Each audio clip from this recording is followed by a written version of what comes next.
लोकसभेनंतर आता महाराष्ट्राच्या विधानसभेचं बिगुल वाजणार आहे। विधानसभेच्या जागा वाटपावरून सर्वच राजकीय पक्ष तसेच युती आणि आघाडीमध्ये चर्चा सुरू झालेल्या आहेत। अनेक जागांसाठी महाविकास आघाडी आणि महायुती म्हणून निवडणूक लढवू इच्छिणाऱ्या पक्षांमध्ये अंतर्गत रस्सीखेच सुरू आहे।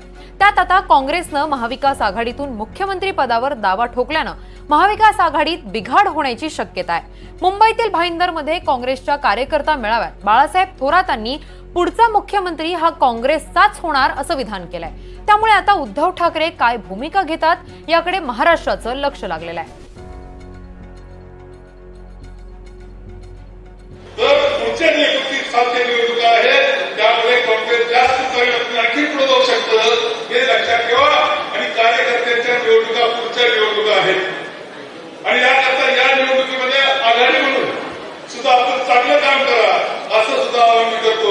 मला खात्री आहे, 100% खात्री आहे, मुख्यमंत्री होणार महाविकास आघाडीचा, काँग्रेसचा मुख्यमंत्री होईल त्याची खात्री मला आहे। त्याकरता आपण सगळे काम करायचं आवाहन। कोणाला अशी खुमखुमी असेल, लहान भाऊ, मोठा भाऊ, मधला भाऊ, धाकटा भाऊ, तर मग महाराष्ट्रामध्ये काय चित्र आहे हे भविष्यात कळेल।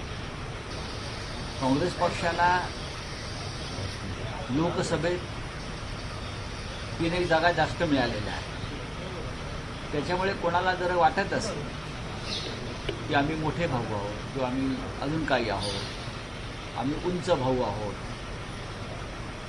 पण त्यांनी लक्षात घेतलं पाहिजे